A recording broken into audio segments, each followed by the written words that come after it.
This is Summer Huntington of Steel Mace Vinyasa and Shala, and today I'll be demonstrating how to activate your rotator cuff muscles after a long overuse injury. So we're out here at Joshua Tree National Park. This is my sister-in-law Lori, this is John William. Today we're going to be talking about a very specific overuse injury that Lori here has sustained from 25 years of working as a dental hygienist. So she's briefed me in the injury prior to this, so I'm actually going to walk you through, I'll take this for a moment, what's going on. So she has extreme nerve pain that's coming from C2, C3 in her neck. She basically has a pinched nerve at all times. She has used her wrists, so flexing her wrist and gripping her tools for long periods of time throughout the day, usually about 8 hours a day. All right, Lori, I'm gonna grab this mace for you. Go ahead and hold it in that original fashion, the under over grip. Now, Lori's worked a little bit with mace and a little bit with light clubs, but everything we're doing today is really focused on generating torque. So you'll actually see minimal movement here, but what we're going to do is start to get things to fire in the optimal way so she can start to use the muscles that are a little bit dormant. So Lori, I'm gonna have you draw your shoulders up, down, and back, and then rip and crush the mace apart. Inhale through your nose, exhale through your mouth, and again, just the shoulder shrug. So elevate, retract, depress, rip the mace apart. You can exhale, crush the mace together, and imagine bending it in half. Keep doing that about 3 more times. So big elevation, big scapular depression, and I'm just touching her lats here to see if anything's happening or firing. So I want you to push against me hard here. Down, down, down, yes. And then push up against me here. Inhale and exhale. Push down, hard, hard, hard.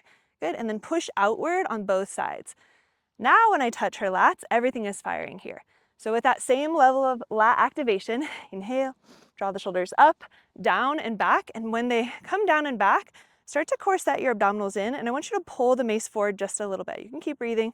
Pull it forward this way, yes. And pin your elbows to your ribs. Squeeze your glutes on here, nice and tight. So activate your glutes, yes. Activate your core. Keep the breath going. Inhale and exhale. So the goal here is that we're getting her scapula and her shoulder out of that forward position and starting to bear load, doing these basic, very basic shoulder shrugs. Go and switch to the other side. Okay, so same idea. Inhale, elevate your hands. Good, nice rib crush. Pull the elbows to the ribs. 5 rounds of breath. At big elevation. Good, retraction back, scapular depression. Awesome, scoot your elbows forward. Yes. Fire those lats hard. Do your shoulder pack. Yes, up, down, and back, rib crush. Perfect, lift a little bit higher here. Imagine pushing down hard against me here. Pushing up, yes, fight me, fight me, fight me. Good, all directions, fight me this way. Yes, from your lats, fight me this way. Good job, John Willis, my assistant here. One more time, big elevation, big depression, elbows pinch forward, lats firing. Awesome, great, I'll take that. And just go ahead and reset your shoulders, do a couple of your own open chain shoulder mobs here. So what we just did is we took an injured patient, somebody that has a chronic overuse injury, gave her a light load and just gave her a very simple drill.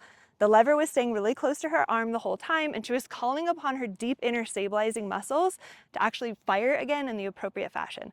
I saw a big change in her lat activation, her ability to recruit her lats and her shoulder rotators at the same time, and John Willie definitely gave it an A+. Can we get a high five? High five. So there you have it. You can start healing old shoulder injuries with very basic movements, working on torque with a 5 or a 7 pound steel mace.